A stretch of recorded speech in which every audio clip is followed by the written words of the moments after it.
오늘 성경 말씀을 보시면은 마태라고 하는 사람이 등장하는 것을 볼 수 있습니다. 마태는 자기가 어떻게 예수님을 만나게 되었는가 하는 것을 이야기를 합니다.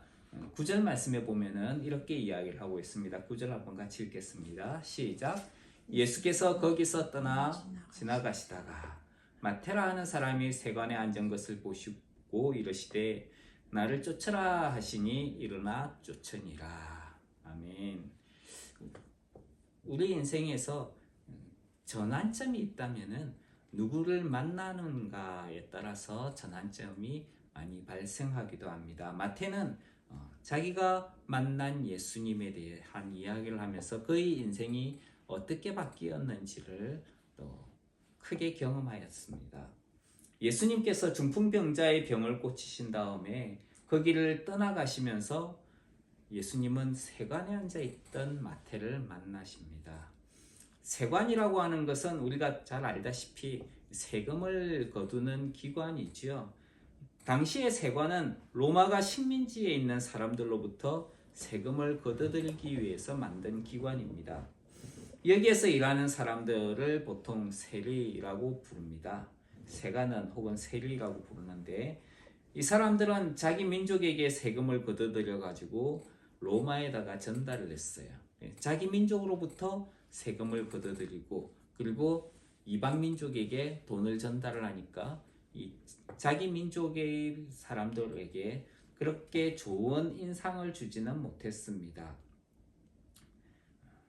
자기 민족의 돈으로 로마를 위해 일을 한다는 명분이었기 때문에 민족을 팔아먹는 사람이라는 그런 죄인 취급을 받았던 것이지요. 심지어 그 세리들 중에서는 부당하게 세금을 거둬들여 가지고 예를 들어 가지고 로마에 1이라고 하는 세금을 내야 된다라고 하면은 10이라는 세금을 거둬들여서 이런 로마에다가 주고 나머지 9는 자기의 것으로 만들어 버리는 그런 사람들도 있었다는 것이지요. 그래서 많은 사람들로부터 더욱 미움을 받았던 사람들이 바로 이 세리들이었습니다. 마태가 세관에 앉아 있었다라고 하는 것은 그냥 앉아 있었던 것이 아니죠. 앉아 있다라고 하는 것은 무엇인가 일을 하고 있는 것을 말합니다. 그래서 마태가 세관에 앉아 있었다는 것은 세관에서 세리로서의 업무를 보고 있었다는 것을 이야기를 하지요. 마가복음에서는 이 마태를 알페오의 아들 레위라고 이야기를 합니다. 레위라고 하니까 레위 지파가 떠오르게 되죠. 레위라는 말은 히브리어로 연합하다라는 그런 뜻을 가지고 있습니다. 그에 비해서 마태라는 말은 아람어인데 하나님의 선물이라는 뜻을 가지고 있습니다. 예수님을 만나기 전에 레위는 하나님에게 연합해야 되는데 하나님과 연합한 사람이 아니라 세상과 연합한 사람으로 살고 있었던 것이죠. 그런데 그에게 세리는 자신을 부유하게 해주는 직업일 뿐이었습니다. 성경에서 사실 레위 사람은 하나님을 섬기며 사는 사람들이었죠.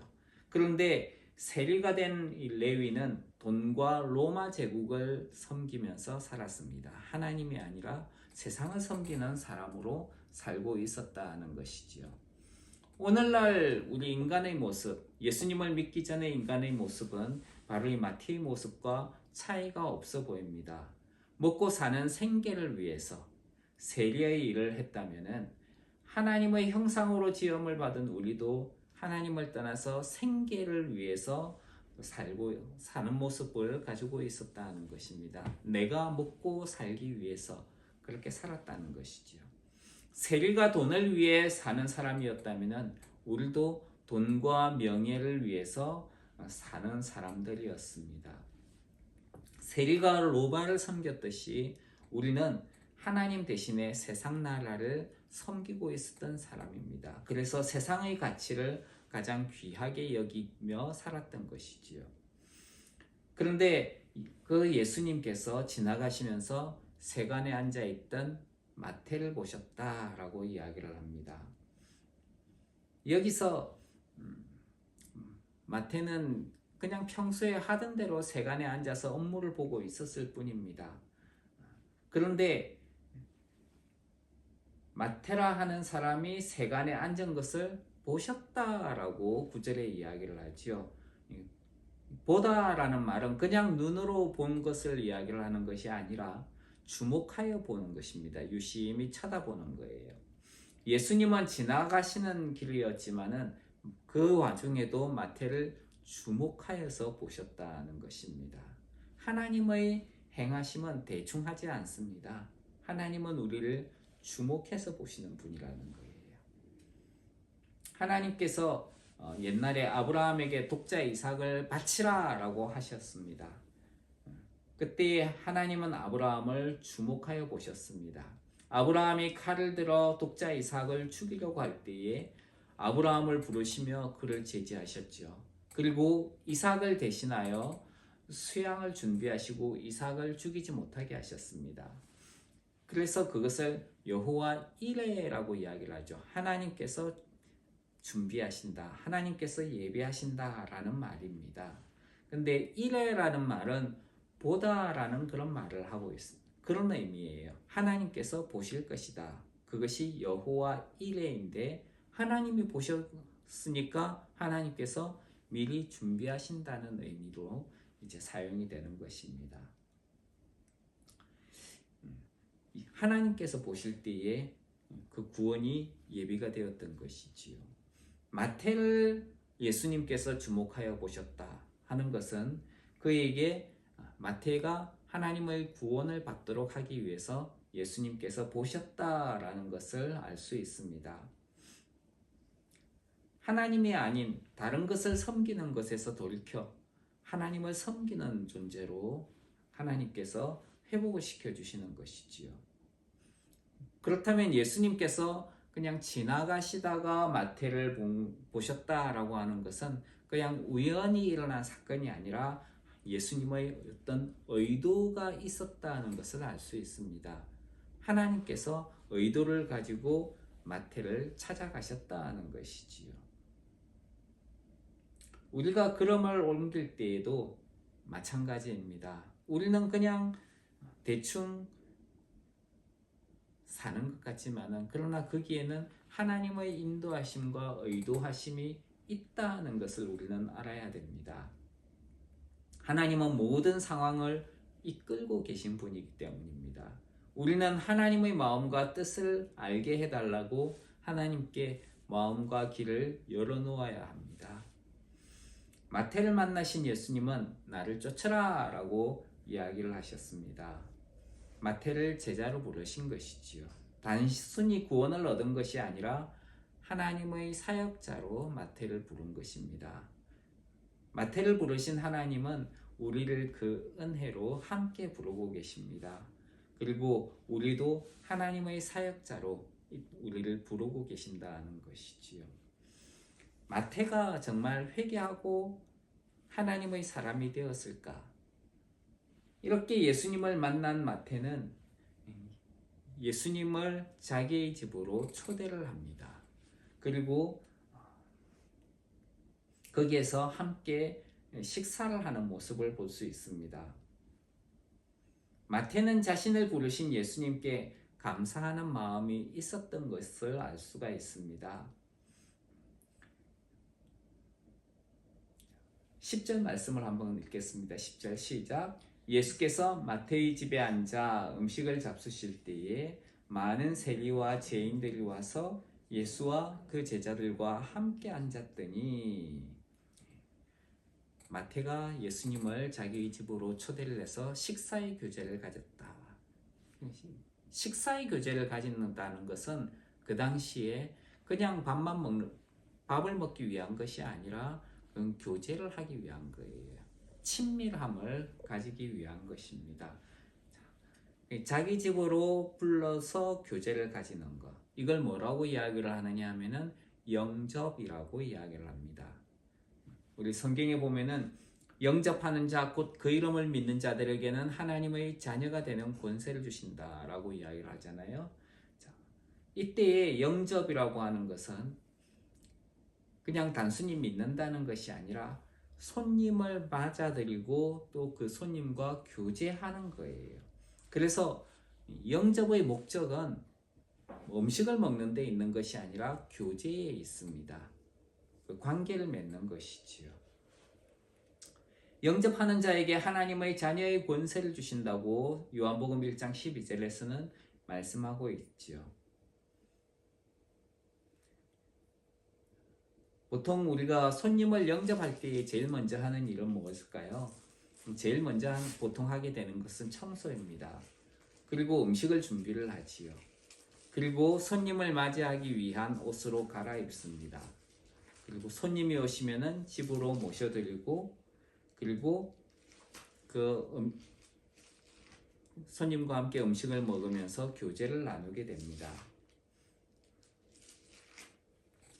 이것이 영접이라고 하는 그 의미에 들어있는 것이죠. 근데 손님이 오실 때 청소를 열심히 한다 그랬는데 청소가 잘 돼 있는지 확인하려고 손님이 오는 건 아니잖아요. 손님이 오는 것의 목적은 교제를 위한 겁니다. 그러면 우리가 왜 청소를 하느냐? 그건 오는 손님에 대한 예의지요. 깨끗함을 보여주기 위한 겁니다. 그렇다면은 청소를 한다. 이게 영적인 의미가 뭘까요? 회개예요. 그래서 예수님을 영접할 때에 제일 먼저 하게 되는 것은 우리 자신을 청소하는 것으로부터 시작이 되는 거예요. 즉 회개하는 것으로부터 시작이 되는 겁니다. 그렇다고 해가지고 손님이 와가지고 청소가 잘 돼 있군 이거 확인하는 거 아니에요. 그죠? 와가지고 교제하는 것이 목적이기 때문에 그럼에도 우리는 회개하고 예수님을 맞이할 준비를 해야 되는 것입니다. 오늘부터 이제 대강절이라는 교회 절기가 시작이 됩니다. 대강절이라고 하는 것은 주님의 강림하심을 기대한다는 그런 의미를 가지고 있습니다. 이것은 단순히 성탄절을 기대하는 것이 아니라 다시 오실 주님을 기다린다는 그런 의미를 가지고 있습니다. 그래서 우리가 성탄절을 기대하는 것이 아니고 다시 이 땅에 오실 예수 그리스도를 기대하는 절기가 지금 대강절입니다. 우리가 이 대강절이라는 절기를 지나가면서 주님을 기대하고 사모하는 은혜가 있기를 주님 이름으로 축원합니다. 자, 예수님께서 마태의 집에서 식사를 하실 때에 많은 손님들이 찾아왔다라고 이야기합니다. 그런데 누가 있었는지를 한번 보십시오. 10절에 보면은 마태의 집에서 앉아 음식을 잡수실 때에 어떤 손님들이 왔습니까? 많은 세리들이 왔고 죄인들도 있고 그리고 제자들도 있었고 예수님도 함께 계셨다 하는 것입니다. 세리라는 직분은 우리가 보면 압니다. 함께 이제 일하는 사람들이었으니까 세리들이 왔다는 것은 이해가 되는데 여기에 의아한 사람들이 있습니다. 그 사람들이 누구냐면 죄인들이에요. 감옥에 있는 사람들이 온 것인가? 우리는 그렇게 생각을 할 수가 있어요. 도대체 무슨 죄를 지었기 때문에 세리들의 말을 안 듣고 세금을 안 낸 사람들인가? 이 죄인들은 도대체 누구인가? 여기서 죄인으로 등장하는 사람들이 어떤 존재인지 정확하게 알 수는 없습니다. 그런데 이 10절 다음에 보면은 예수와 그 제자들과 함께 앉았더니 11절에 바리새인들이라고 하는 사람들이 등장을 하는 것을 볼 수 있습니다. 그래서 이 바리새인들이 뭐라고 하느냐? 11절 한번 읽어보십시오. 11절 시작. 바리새인들이 보고 그 제자들에게 이르되 어찌하여 너희 선생은 세리와 죄인들과 함께 잡수시느냐? 이 바리새인들이 죄인들이라고 하는 말을 언급하는 걸 보게 됩니다. 도대체 이 죄인들이라고 하는 것은 누구냐? 바리새인들의 입장에서는 죄인들이 율법의 규례를 지키지 못하는 사람을 죄인으로 규정합니다. 그래서 바리새인들은 그런 사람들하고 교제하지도 않았던 것이지요. 바리새인들은 자신들을 의롭다고 여기면서 율법의 규례를 지키지 않는 자들을 무시하고 그들을 죄인으로 취급하였던 것입니다. 그러면은 바리새인들이 어떻게 자신들을 의롭게 여겼느냐? 누가복음 18장에 보면 이렇게 이야기를 합니다. 하나님이여, 나는 다른 사람들 곧 토색, 불의, 간음을 하는 자들과 같지 않고 이 세리와도 같지 아니함을 감사하나이다. 나는 일회에 2번씩 급식하고 또 소득의 11조를 드리나이다. 이렇게 이야기를 합니다.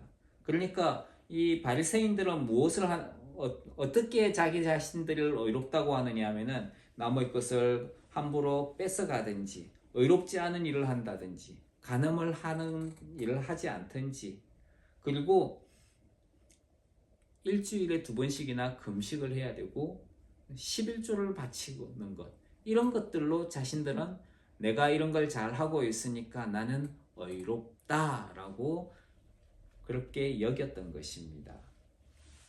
그러니까 여기에 등장하는 죄인이라는 의미는 바리새인들이 세워놓은 그 규례에, 그 조건에 부합하지 않는 사람을 죄인들이라고 지칭을 하는 것이지요. 그런데 예수님은 이런 사람들과 함께 식사를 하셨다는 겁니다. 세리들과 죄인들과 함께 식사를 하셨다. 즉 그들과 함께 교제를 나누셨다는 것입니다.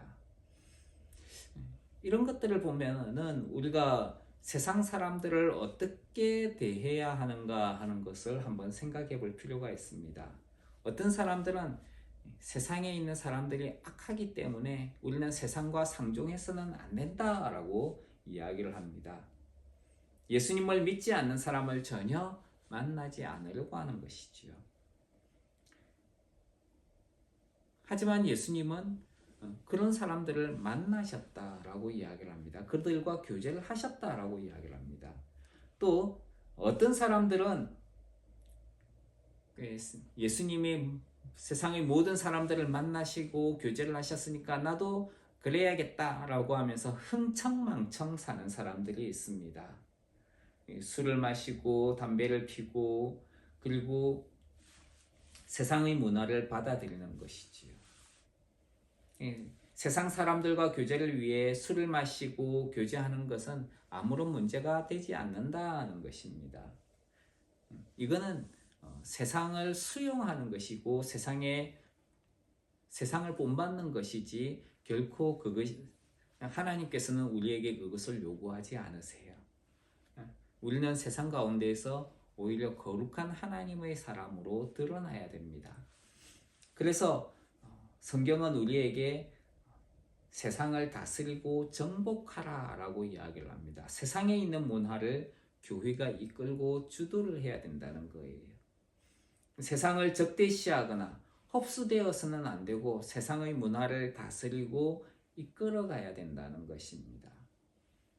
그런데 오늘날 세상을 보면은 교회가 그런 기능을 못하고 있는 것을 볼 수 있습니다. 교회는 사람들에게 위로를 주어야 됩니다. 하나님의 위로를 줘야 돼요. 근데 교회가 세상에게 그 하나님의 위로를 주지 못하니까 세상 사람들은 어디에서 그 위로를 받으려고 그럴까요? 세상으로부터. 오늘날 트로트라든지 노래라든지 이런 것들을 갖다가 통해 가지고 오히려 은혜를 받고 위로를 받는 사람들이 더 많아졌어요. TV 프로그램을 보면서 위로를 받는 거예요. 오은영이라든지 김창욱 씨라든지 그런 강연을 보면서 위로를 받는 거예요. 그런 걸 보면서 은혜를 받는 겁니다. 이 교회가 해야 될 건데 교회가 그 기능을 안 하니까 세상은 다른 곳에서 그런 위로를 받는 거예요. 이건 잘못된 것입니다. 우리 그리스도인들이 세상을 위로하는 사람으로, 세상을 치료하는 사람으로 드러나야 되는 것이지요.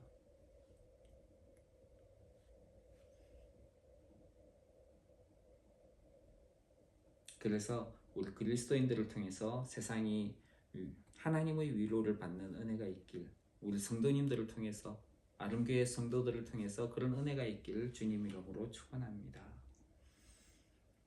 예수님께서 많은 바리새인들 그 세리와 죄인들과 함께 있는 것을 보자 바리새인들은 예수님의 제자들에게 따집니다. 어찌하여 너희 선생은 세리와 죄인들과 함께 잡수시느냐, 함께 교제를 하느냐. 만나서 교제를 하면 안 될 사람들과 어울리며 교제를 나누시는가?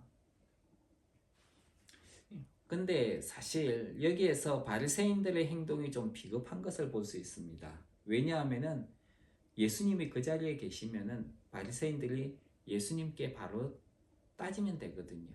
그런데 예수님에게 이야기한 게 아니고 제자들에게 이야기를 합니다. 어떻게 했든지 제자들을 통해서 책을 잡고 그래서 예수님을 비방하기 위한 그런 방법일 수도 있는 것이지요.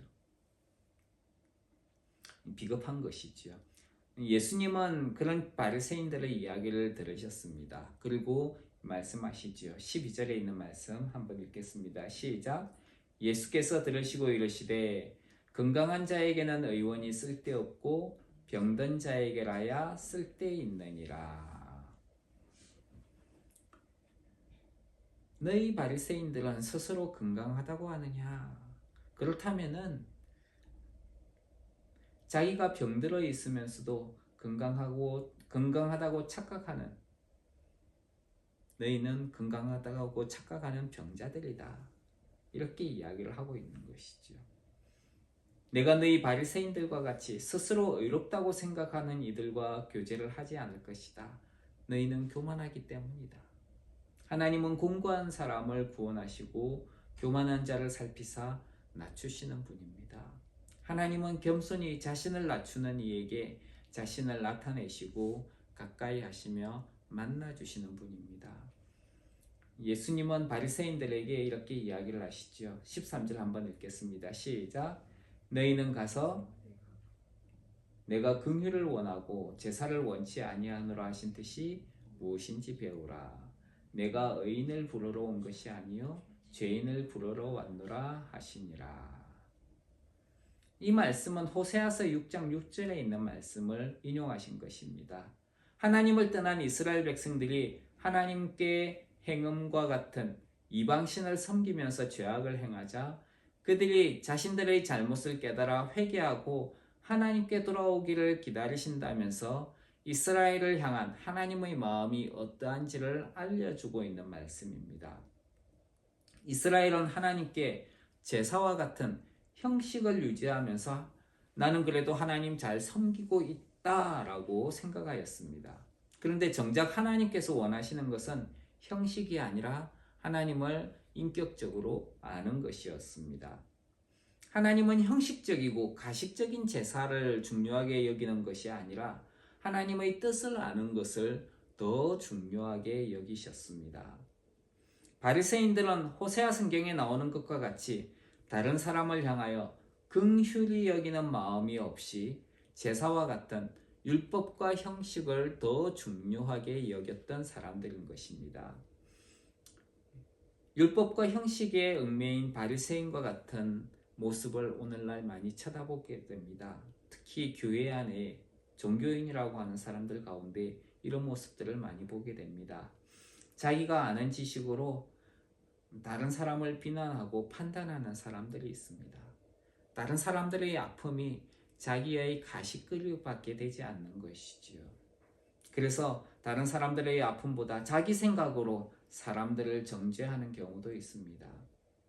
사실 율법이라고 하는 것은 하나님께서 자기 백성들에게 세상 가운데서 하나님의 백성답게 사는 방법을 알려주신 건데 그걸 가지고 다른 사람을 비난하고 정죄하고 판단하는 것이지요.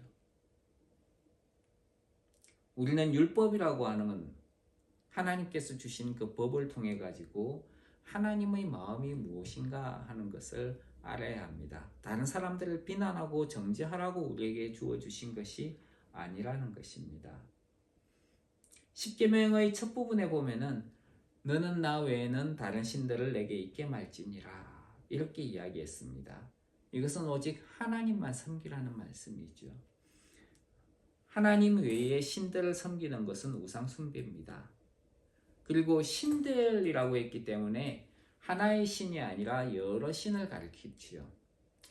결혼한 부부가 배우자 외에 다른 남자나 여자를 취하게 되면은 그것은 배우자를 질투나게 하는 것입니다. 뿐만 아니라 그 결혼 관계는 깨어지는 것이지요. 하나님도 자신의 백성이 자기가 아닌 다른 신들을 섬기는 것에 대해서 그와 같은 마음을 가지고 있다는 것입니다. 살인하지 말지니라 하는 말씀이 있습니다. 이것은 사람이 다른 사람을 죽여서는 안 된다는 것을 이야기를 합니다. 힘이 있는 사람이 힘 없는 사람을 죽일 수도 있습니다. 만약 살인을 허락한다면은 연약한 사람들은 불안해서 살 수가 없을 것입니다. 그럼 힘이 있는 사람들은 잘 수 있을까요? 그렇지 않습니다. 많은 사람들이 협력해가지고 자기를 죽일 수도 있기 때문에 그 사람들은 불안해서 살 수가 없을 것입니다. 그래서 살인하지 말지니라 하는 것은 사실 힘의 원리가 아니라 평안을 위해서 주신 것입니다. 하나님의 백성들이 평안하게 잘 살 수 있도록 하기 위해서 주어진 거라는 겁니다. 사람을 죽이기 위해 계략을 꾸며서도 안 되는 것이지요. 심지어 누군가를 미워하는 마음을 품는 것도 예수님은 살인이라고 하셨습니다. 하나님은 자기 백성이 누군가를 미워하는 마음이 아니라 사랑하는 마음을 가지고 살기를 원하십니다. 하나님은 사람들이 심판에 나아가는 것보다 긍휼을 원하셔서 그들이 구원을 얻기 원하십니다. 그래서 하나님은 자기 아들을 세상에 보내어 십자가에 죽게 하심으로 우리를 위한 하나님의 사랑을 드러내신 것입니다. 성경은 우리가 원수 되었을 때에 그 아들의 죽으심으로 말미암아 하나님으로 더불어 화목되었은즉 화목된 자로서는 더욱 그의 살으심을 인하여 구원을 얻을 것이니라. 이뿐 아니라 우리로 화목을 얻게 하신 우리 주 예수 그리스도로 말미암아 하나님 안에서 또한 즐거워하느니라. 이렇게 말씀합니다. 그래서 우리는 하나님과 화목하며 즐거워해야 하는 것이지요. 그리고 우리의 지체들과도 화목하며 즐거워해야 합니다. 예수님은 내가 의인을 부르러 온 것이 아니요 죄인을 부르러 왔노라 라고 하셨습니다. 의인이라는 말은 스스로 의롭게 여기는 사람입니다. 이런 사람은 교만한 사람이지요. 우리의 의인은 우리가 판단하는 것이 아닙니다. 의롭다는 것은 어떤 기준이 있는 것이지요. 의롭다거나 불의하거나 하는 것은 어떤 기준에 근거해서 그 기준에서 의롭거나 불의하다라고 판단하는 것입니다. 그러면은 그 기준이 뭐냐? 그 기준이 변하게 되면은 시간에 따라서 변하게 되면은 그거는 기준이라고 할 수가 없지요. 그래서 그 기준은 변하지 않는 하나님으로부터 나와야 합니다. 하나님이 바로 그 기준을 가르쳐 주셨는데 그 기준이 율법이에요. 그래서 율법은 죄를 깨닫게 해주는 기능을 가지고 있습니다. 하지만 율법은 죄를 없앨 수는 없습니다.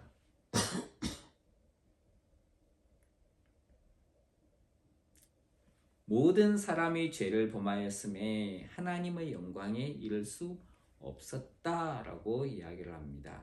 이 율법이라고 하는 것은 그 기준으로 너는 죄인이다 하는 것을 사람들에게 가르쳐 주는 것이죠. 그러면 죄를 없앨 수 있는 방법은 뭡니까? 율법으로는 방법이 없어요. 근데 하나님께서 죄를 없앨 수 있는 방법을 가르쳐 주십니다. 율법과 선지자들에 의해서 오래전부터 계획이 되어 있었던 것입니다.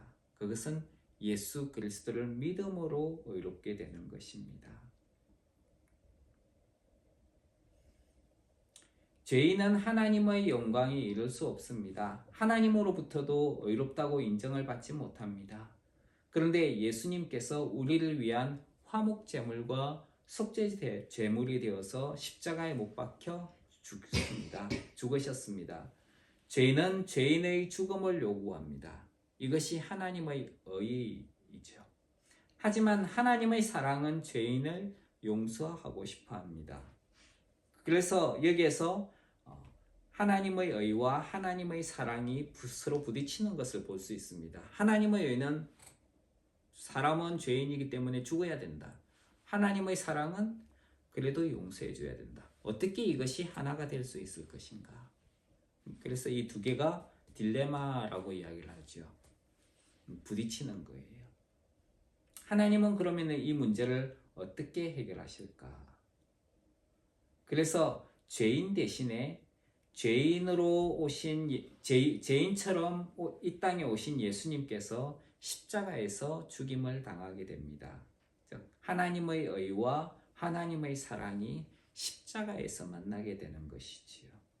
그래서 모든 사람이 십자가에 못 박혀 죽으신 예수님의 역할을 할 수 있는 건 아닙니다. 십자가에 대신 죽어줄 수 있는 사람도 없는 것이지요. 죄가 없는 존재가 십자가의 대속 제물이 되어 죽어야 하기 때문입니다. 모든 사람은 죄인입니다. 하지만 예수님은 죄인이 아니라 죄가 없으신 분이시지요. 그렇기 때문에 우리의 죄를 대신할 수 있는 유일한 분이십니다. 예수님께서 십자가에 못 박혀 죽으신 것이 나를 위한 것이라는 것을 인정하고 받아들이는 그 사람에게 하나님은 그의 모든 죄를 용서받게 하십니다. 하나님은 십자가에 죽으신 예수님을 3일 만에 살리셨습니다. 이것을 부활이라고 이야기를 하죠. 부활은 하나님께서 예수 그리스도의 사역을 기쁘게 받아주셨다는 표적입니다. 그리고 하늘과 땅의 주가 되게 하셨습니다. 예수 그리스도를 믿는 사람은 하나님의 영이신 성령이 그의 속에 거하시면서 예수님을 주님이라고 부르게 됩니다. 하나님의 기준을 하나님으로부터 의롭다고 인정함을 받은 사람이 의인입니다. 그래서 우리는 예수 그리스도를 믿음으로 하나님의 의를 받게 되는 것이지요. 내가 의롭다고 해서 의인이 되는 것이 아니라 하나님께서 의롭다고 인정하시는 사람이 의인인 것이지요. 예수님은 스스로를 의롭다 하는 사람을 찾아오신 것이 아니었습니다. 자신이 죄인이라고 하는 사람을 찾아오셨어요. 죄인은 죄와 사망으로부터 구원이 필요합니다. 의인은 나는 구원받을 필요가 없다라고 이야기를 합니다. 예수님은 죄인을 구원하시기 위해 이 땅에 오셔서 십자가에 못 박혀 죽으신 것이지요. 그래서 그를 믿는 사람은 하나님으로부터 의롭다고 인정받게 됩니다. 예수 그리스도를 믿음으로 말미암아 우리는 의인이 되었습니다. 성경은 복 있는 사람은 어떤 사람인가? 하나님의 인정을 받는 사람이 복 있는 사람이라고 이야기를 합니다. 하나님으로부터 의롭다고 인정을 받은 사람이 하나님의 자녀이며 하나님의 나라를 유업으로 함께 받은 사람입니다. 그 사람은 바로 천국에 속한 사람이기 때문입니다. 우리가 예수 그리스도를 믿는다면 우리는 천국에 속한 사람이라고 하는 것을 기억을 하고 천국 백성답은 삶을 살아가는 하나님의 은혜가 있길 주님 이름으로 축원합니다. 기도하겠습니다. 하나님, 내가 긍휼을 원하고 제사를 원치 아니하노라라고 이야기를 하셨습니다. 또 주님은 건강한 자에게는 의원이 쓸데없고 병든 자에게라야 쓸데있다라고 하셨습니다. 하나님, 예수님은 우리의 구원을 완성하신 분이십니다. 죄인인 우리가 영원히 죽을 수밖에 없었지만 우리를 사랑하셔서 하나님께서 예수 그리스도를 보내주시고 그를 믿음으로 말미암아 우리에게 모든 죄를 사하시고 우리를 구원 얻게 하시고 또 하나님의 자녀로 천국 백성으로 살게 하셨습니다. 우리가 이 땅 가운데에서 하나님의 자녀로 또 천국 백성으로 살아갈 때에 하나님과 동행하며 주님의 뜻을 이 땅 가운데 잘 드러내며 살아가게 하여 주시옵소서. 예수님 귀하신 이름으로 기도합니다. 아멘.